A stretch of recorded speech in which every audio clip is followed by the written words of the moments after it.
त्या गाड्या तयार करणाऱ्या दादांची काकांची जी व्यथा होती त्या काकांची व्यथा आपल्याला त्या ठिकाणी मांडली आहे.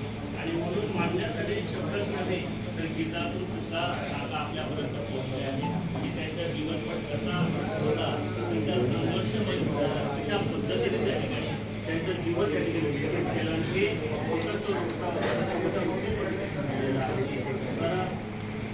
असं म्हटलंय आपण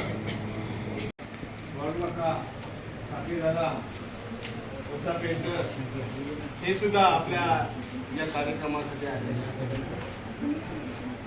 आताच अश्विनीताईंनी गाणं सांगितलं आणि आम्ही एकदम म्हणजे असं हृदय भरून आलं.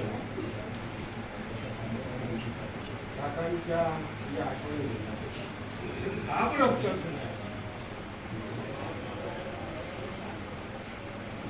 तर आता म्हणजे हृदय आणि काकांनी दिलेले जे विचार आहे या आपल्या तुमच्या आमच्या हृदयात आहे आणि ते रुजवण्यासाठी सुद्धा काकांनी जसे आजपर्यंत जे काही प्रयत्न केले, समाजाला जागृत करण्याचे प्रयत्न केले, या धर्तीवर असलेल्या विविध प्रकारच्या आहेत आणि तसंच झालं.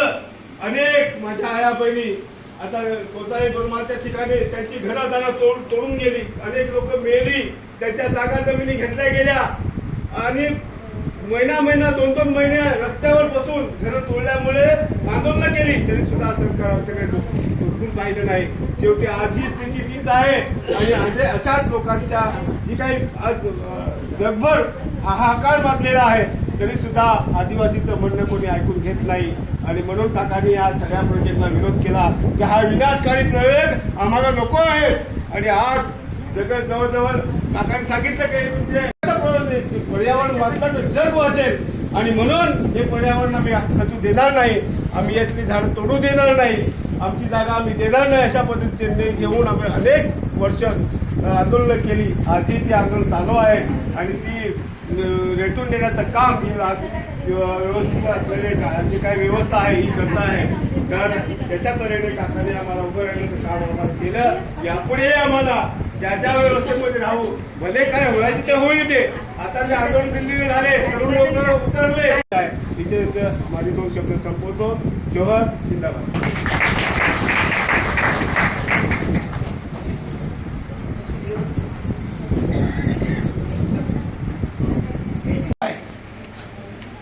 तो थोडक्यात सांगून किंवा पुस्तकात लिहून पूर्ण सुद्धा नाही. काका असे नेता म्हणजे आपले आदिवासी नेता होते. नाही बिरसा मुंडा सांगा, 9 ऑगस्ट सांगा, काकांनी चालू केली. सुरुवात काकापासून झाले आणि महाराष्ट्रात पहिला आपण सुरुवात केलेली आहे. 2001ला जी बिरसा मुंडा काकांनी जव्हारमध्ये KV हायस्कूलमध्ये चालू केली त्यावेळेला वारू काकाजी पण होते, पद्माकर वळवी होते, सांगण्याबाई होते, आपले पेंटर होते, असे कितीतरी जुने कार्यकर्ते होते. आता ते हयात पण नाही. त्याच्यानंतर जी 92ला आदिवासी एकता परिषद स्थापन झाल्यानंतर जी 9 ऑगस्ट 2001ला पहिलं पत्र सरकुंडे साहेब आयुक्त, आदिवासी आयुक्त होते, त्यांना पहिलं पत्र आपण दिलेलं आहे. आणि त्या दिवसापासून म्हणजे 1/8/2011ला आपण पहिलं पत्र दिलं.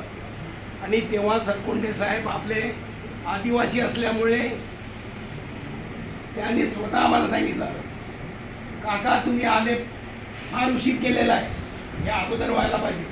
कारण 9 ऑगस्ट तो ठराव झाला 94 साली, खूप उशिराने आले असं सांगितलं आणि त्याने सगळीकडे फॅक्स केला आणि त्या वर्षापासून 9 ऑगस्ट चालू झालेले.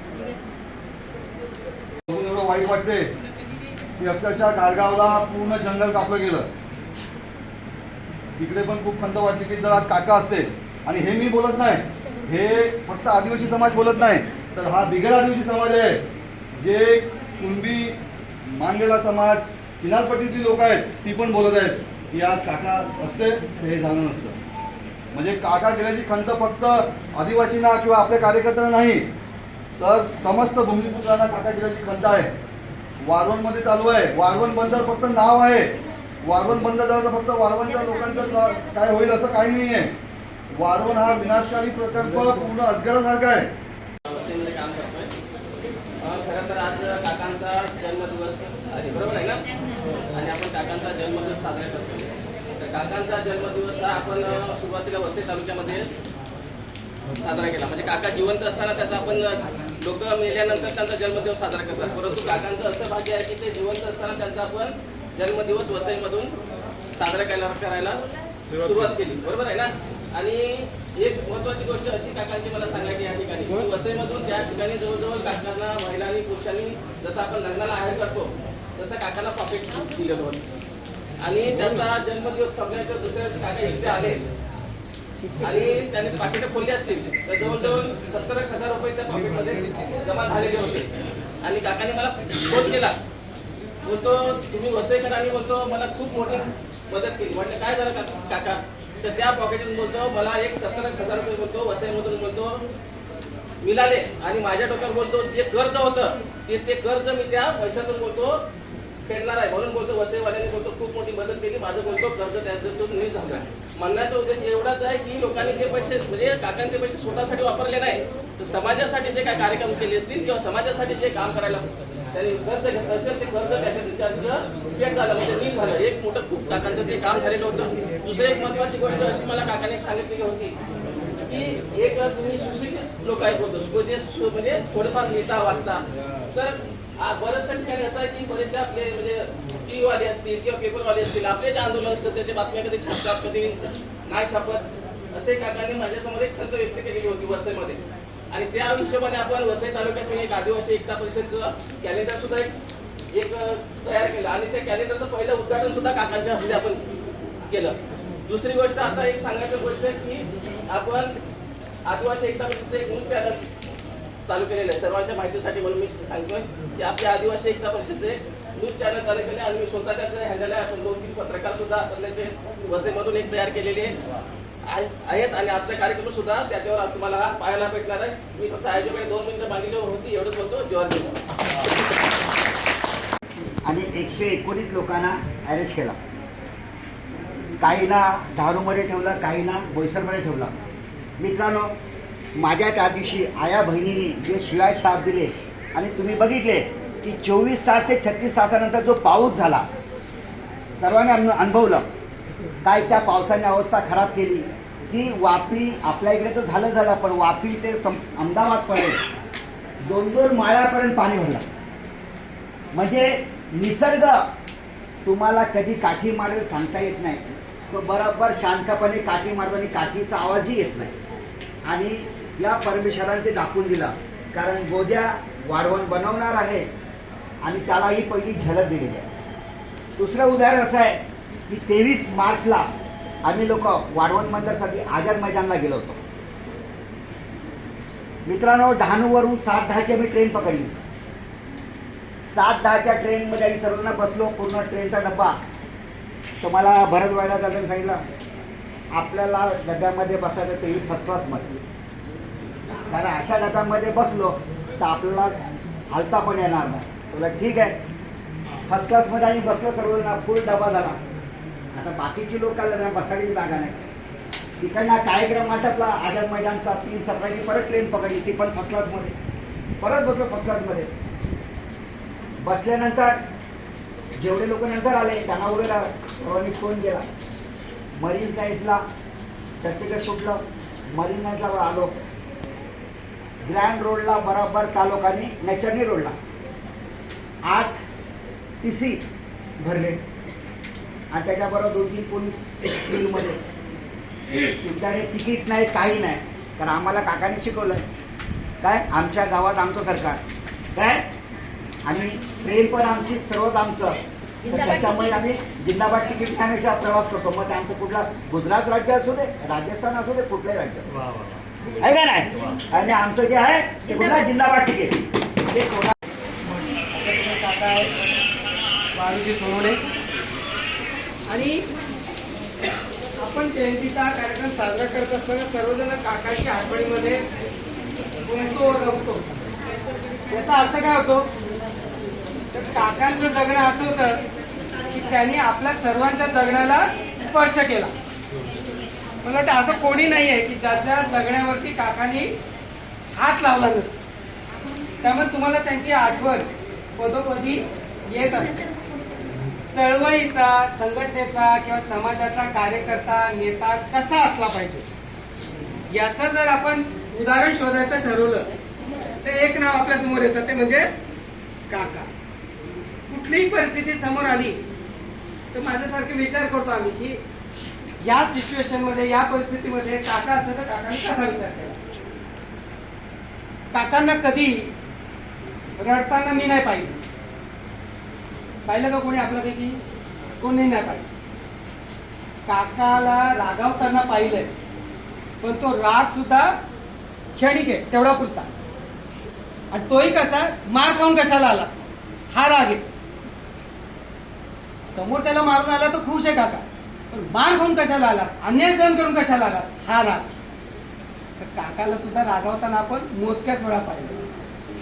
पण कितीही परिस्थिती खराब असली तर काका कायम हसताना दिसतो. मग ते संकट किती मोठं असू दे, कुठल्याही आंदोलनाचा विषय असू दे, संघटनांचा असू दे, कार्यकर्त्यांचा असू दे, काही असू दे, काका कायम आपला हसरा चेहरा घेऊन राहायचा. हे हसणं जे ते आपण पुढे नेत राहिलो. आता वेळेत मी फारसा वेळ घेणार नाही, पण सगळेजीने आता जिथं विषय मांडला तो मला महत्वाचा वाटतो. 2014ला आपल्या सगळ्यांना माहिती आहे, दिल्लीमध्ये मोदीचं सरकार आलं.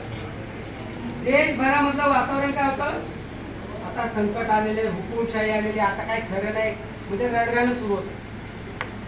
पण जी मोजकीच लोक देशातली कामाला लागली होती की आता हे संकट आलं ना, या संकटाच्या विरोधात आपल्याला मोठी लढाई उभी करायची. ही जी देशभरातली मोजकीच मंडळी होती त्यात काकांचं नाव सगळ्यात पुढे. आता इकडे साक्षीदार आहेत, ठाकरेजी आहेत, तांबरे आहेत. 2014-15ला आपण या चर्चा करायचो की काय आता काय करायचं, कसं करायचं. आणि मग ज्यावेळेला दिल्ली मुंबई इंडस्ट्रियल कॉरिडॉर, दिल्लीपासून ते मुंबईपर्यंतचा जो कॉरिडॉर बनतोय, ज्याचे सर्व प्रकल्प भाग आहेत, याच्या विरोधात आपण आता मोठी लढाई उभी करायची, या दिशेला आपण प्रवास सुरू केला.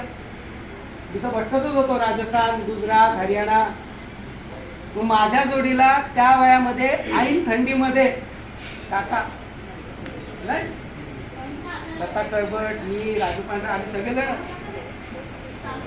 दिल्लीच्या कडाक्याच्या थंडीमध्ये, नोव्हेंबर डिसेंबरचा विचार करा, रात्रीची ट्रेन आमची लेट झाली, ती सकाळची झाली, बसायला जागा नाही, प्लॅटफॉर्मवरती उघड्यावर काका थंडीत कुडकुडतोय आणि तसाच खाली बसलाय. आम्ही काही करू शकत नाही, परत जाऊ शकत नाही, कारण परत जायला साधन नाही. आणि काकाला विचारतो, काका थंडी? मी ठीक आहे, मी ठीक आहे. काकाला थंडी वाजते, सगळ्यात जास्त त्रास काकाला. काका मी ठीक आहे. आम्ही आपलं गुंडाळतो, सागरी गुंडाळ, हे गुंडाळ, कारण काकाचे बायपास झालेली होती, हाचा प्रॉब्लेम होता. त्याही परिस्थितीत हे कुठून येतं, समाजासाठीची असलेली तळमळ, बदल आणि लढण्याची वृत्ती. ही वृत्ती तुमच्यात नसेल ना, तुम्ही हे सगळं सहन करू शकत नाही. आपण म्हणतो पोलिसाचे 2 दांडके खाल्ले ना माणूस पक्का कार्यकर्ता होतो. फक्त दांडके खाण्यासाठी नसतं, असं ऊन वारा पाऊस सहन करायची पण ताकद लागते. होऊन जाईल एवढ्या उन्हात, होऊन जाईल एवढ्या पावसात, असं होत नाही. आणि मग तेव्हापासून जे आपण काम सुरू केलं, आणि मग 2017ला 9 ऑगस्टच्या तलासरीमध्ये ऐतिहासिक अशी आपण एक मोठी सभा घेतली. त्या सभेसाठी किती धावपळ केली सगळ्यांना माहिती आहे, आपण सगळेजण त्याच्यात होतो. त्यावेळेला देशात कुठे आंदोलन चालू होतं मला सांगा, कोण मोदीच्या विरोधात लढत होतं त्या काळामध्ये मला सांगा. देशाच्या कानाकोपऱ्यामध्ये फक्त आणि फक्त काही आदिवासी संघटना जर सोडल्या तर बाकी सगळे काळात होते. कोणाला काही समजत नव्हतं काय करायचं. त्यावेळेला आपण त्या एसटी डेपोचं मैदान ताब्यात घेऊन तलासरीची सभा घेतली, आणि सभा नुसती डेपोत नाही झाली, अख्खा हायवे आपण जाम करून दाखवला. त्यावेळेला स्पॉन्सर्ड आंदोलन होत होती सरकारच्या आशीर्वादाची. मराठा कीर्तिरूपी उरावे.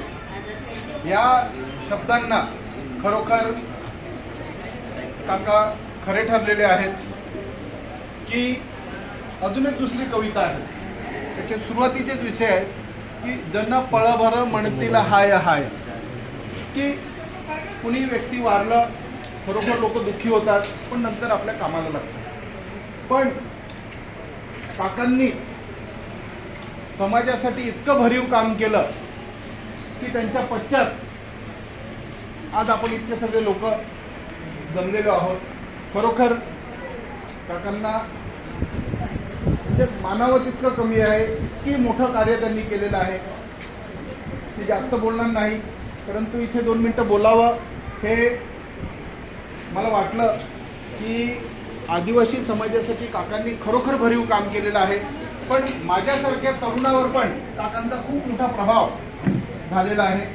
आम्ही वसईत काम करत असताना पर्यावरण संवर्धन समितीतर्फे साधारणतः 2016च्या दरम्यान माझे मित्र आपल्या जिल्ह्याचे म्हणजे आपल्या आदिवासी एकता परिषदेच्या पालघर जिल्ह्याचे अध्यक्ष सन्माननीय दत्ता सांबरे आणि माझे मार्गदर्शक शशी सर यांच्या मार्फत मला काकांची भेटण्याची संधी मिळाली आणि भूमिपुत्र बचाव आंदोलनाच्या माध्यमातून एक मोठं आंदोलन ज्याचं नेतृत्व काकांनी केलेलं.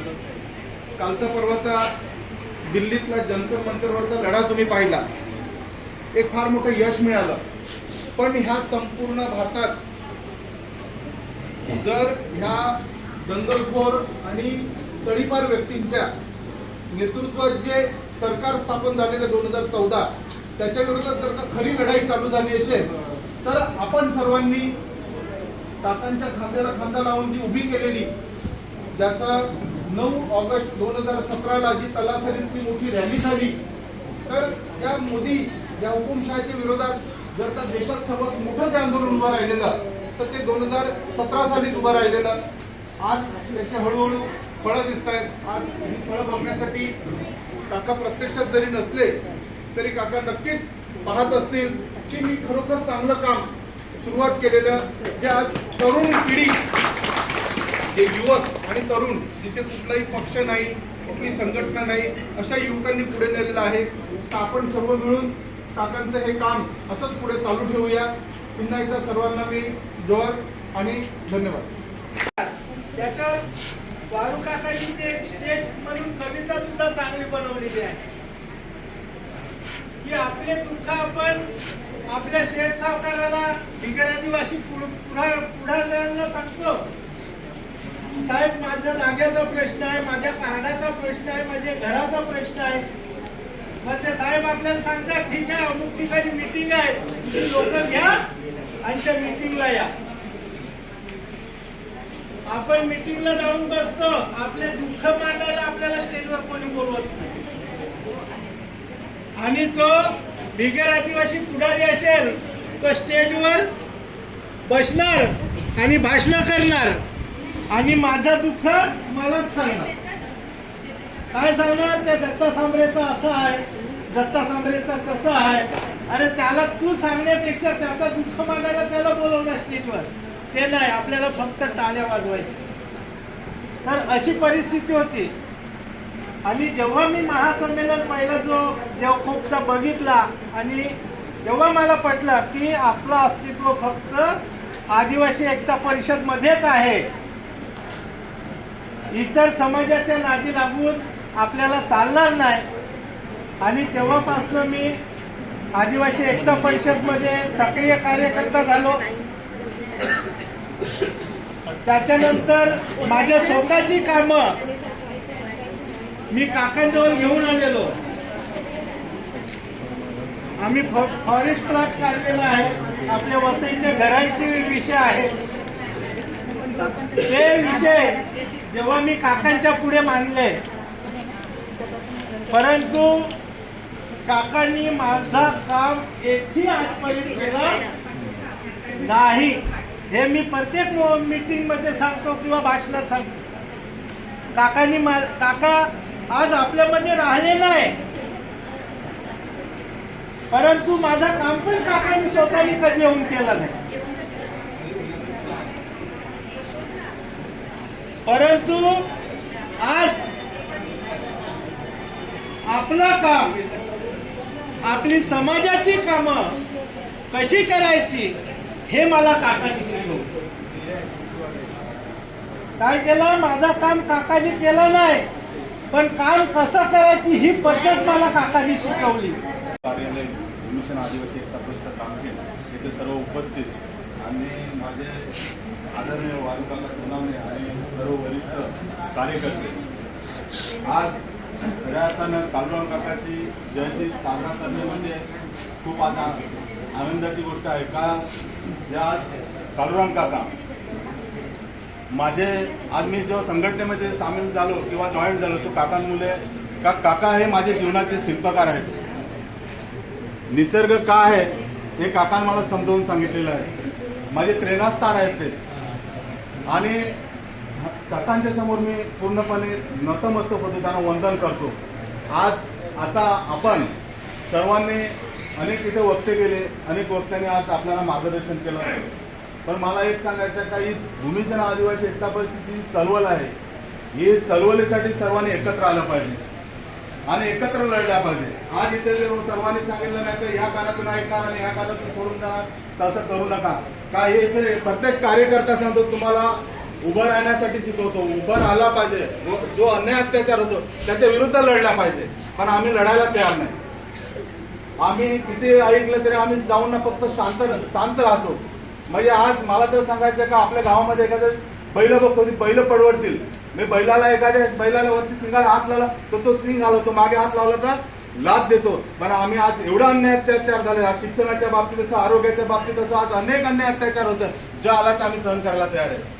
आम्ही तर एकच सांगतो का, जे कोण असतील कर्मचारी, अधिकारी, ठेकेदारी किंवा जे शासन असेल ते अन्याय अत्याचार करतात. मी माझं असं म्हणणं आहे का, आम्ही अन्याय अत्याचार आम्ही स्वतः सहन करून घेतो म्हणून ते लोक करतायत. म्हणून याच्या पुढे मला एक सांगायचं आहे का, जर भूमिशन आदिवासी एकता परिषदमध्ये जर तुम्ही कार्यकर्ता म्हणून जर येत असतील तर सैनिकासारखं राहायला पाहिजे. जेव्हा जेव्हा अन्याय अत्याचार झाला तेव्हा तेव्हा ते सैनिकासारखं निघून गेला पाहिजे, लढता आला पाहिजे. जो अन्याय अत्याचार होत असेल तिथे जाऊन सामील झाला पाहिजे, हाताला हात धरून चालला पाहिजे. तर खऱ्या अर्थानं आपण एकत्र येऊ आणि संघर्ष करू. आज आम्ही तशी वेळ, आणि आम्ही आज काका उभं आयुष्य घालवला. काकाने आज आपल्यासाठी का, तुम्ही जागृत व्हा, अन्याय अत्याचारासाठी लढा. प्रत्येक गावामध्ये जाऊन चळवळ उभी केली. पण आम्ही आज जो पाहिजे तसं आज जी चळवळ व्हायला पाहिजे, जो आज आपला आदिवासी समाज जो पुढे प्रवाहामध्ये यायला पाहिजे, आज तसं चित्र आज दिसत नाही. आज आदिवासींसाठी आज बाबासाहेबांनी घटनेमध्ये जे प्रत्येकाचा अधिकार दिलेला आहे, आज प्रत्येक अधिकार हिसकावून घेतलेला आहे, तरी पण आम्ही शांतच राहतो. म्हणून मला एक अशी विनंती आहे का, सर्वांनी एकत्र आलं पाहिजे.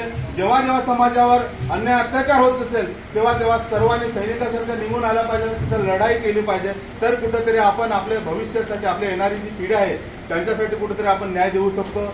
एवढं मी बोलतो आणि सर्व एकत्र येतील आणि पुढे संघर्ष करतील अशी मी आशा अपेक्षा करतो. आणि एक घोषणा देतो, जब तक सूरज चांद रहेगा, जब तक सूरज चांद रहेगा, एवढं बोलतो आणि इथे थांबतो. खरं तर हा सत्कार सन्मान नव्हे, ही कर्तृत्वाची ओळख आहे आणि कर्तृत्वाची एक छाप आहे आपल्या समाजासाठी. आणि म्हणून हा जीवन गौरव पुरस्काराने आदरणीय मातोश्री झाला पाहिजे.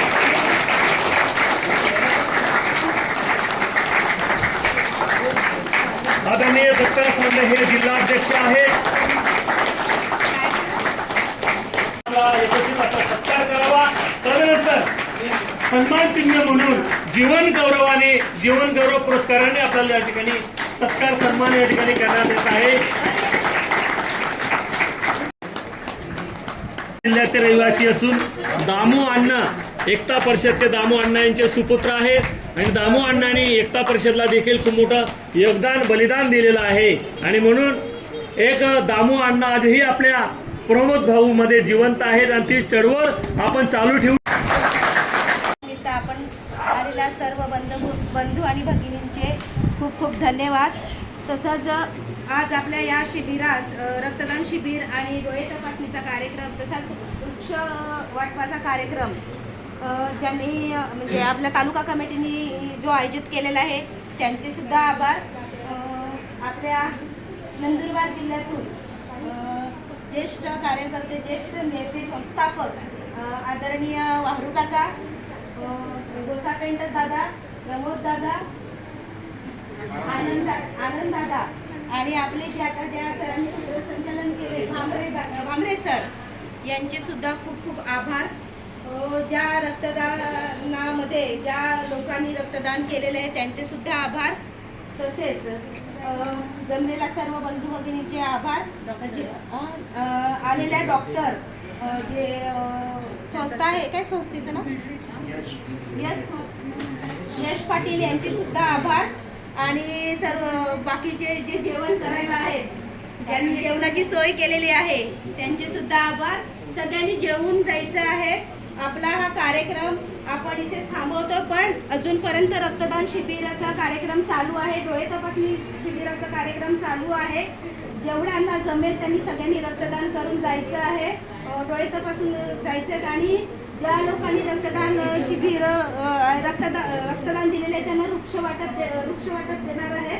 तसेच आपण इथे काकांच्या दुसऱ्या जयंतीनिमित्त वृक्ष लावणार आहोत.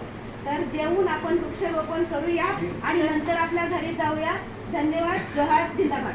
ते आपण या सोहळ्याचे आपण साक्षीदार होऊया. त्यानंतर आदरणीय रमेशजी, नेहमीच मोठे योगदान आहे. मी भूमिसेना असेल, भूमिहीन चळवळी असतील, याच्यामध्ये जेल भरो आंदोलन असेल, वाहरू दादा त्याची. त्यानंतर पुढील सन्मानार्थी आहेत आप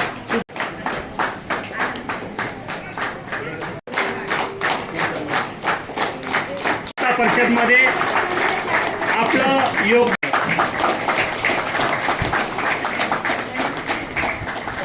विश्लेषक आहेत आणि निश्चितच आम्हाला वेळोवेळी त्यांचं मार्गदर्शन आम्हाला लाभत राहील.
शॉपिंग केलं.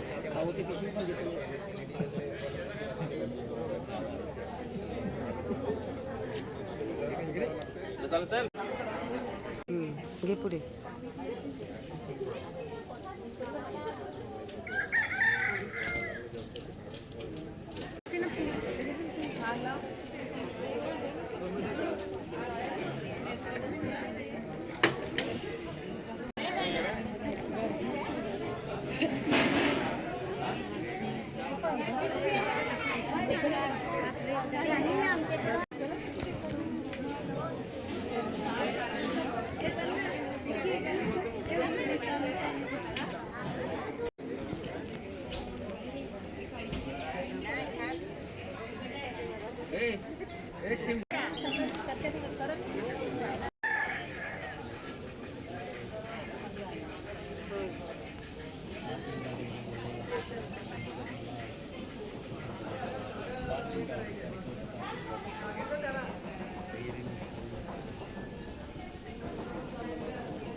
कालराम काका अमर रहे, अमर रहे, अमर रहे। कालराम काका अमर रहे, अमर रहे, अमर रहे। जब तक सूरज चांद रहेगा, काका तेरा नाम रहेगा। आदिवासी एकता परिषदेचा विजय असो। भूमी सेना जिंदाबाद। हम सब एक है, हम सब एक है।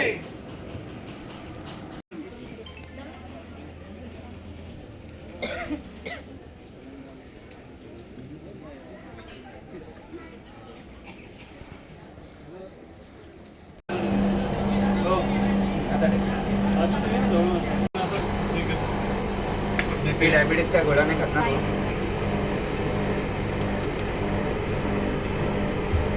बारीक काम करताना, वाचताना, लिहिताना, मोबाईल बघताना चष्मा लावून काम करायचा, ठीक आहे?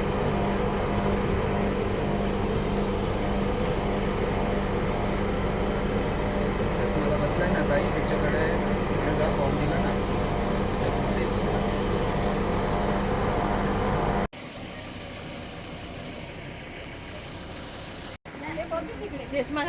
आधार card, ration card, PAN card काय असलं तरी चालेल. Aadhaar card, ration card, PAN card काय आम्हाला केसमध्ये द्या, ते फोटो काढताय. चेंज करू शकता चष्मा हा नंबर आहे त्याच्यामुळे. काय काम असेल आणि हे लोकल नंबर असतात, हे प्रत्येकाला जवळसाठी लगेच भेटून जातात. पण तुम्हाला तसा नंबर नाही. ठीक आहे, लक्ष नको जेव्हा पुढे ना पेपर खेळता. हा आपल्याला मोठं होतं, तुम्हाला यायला काय प्रॉब्लेम नाही. हा दिवस त्रास होणार त्याच्यामुळे तुम्हाला वापरतात का सही असेल तर तिकडे घेऊन टाकला.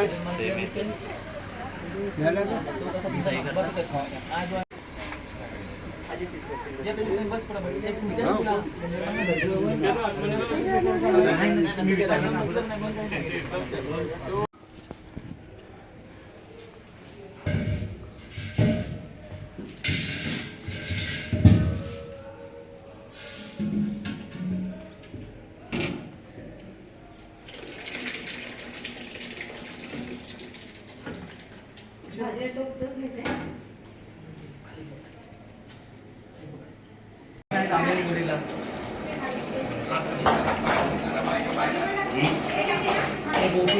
दादाची नागा लागला, दादाची झालं झालं झालं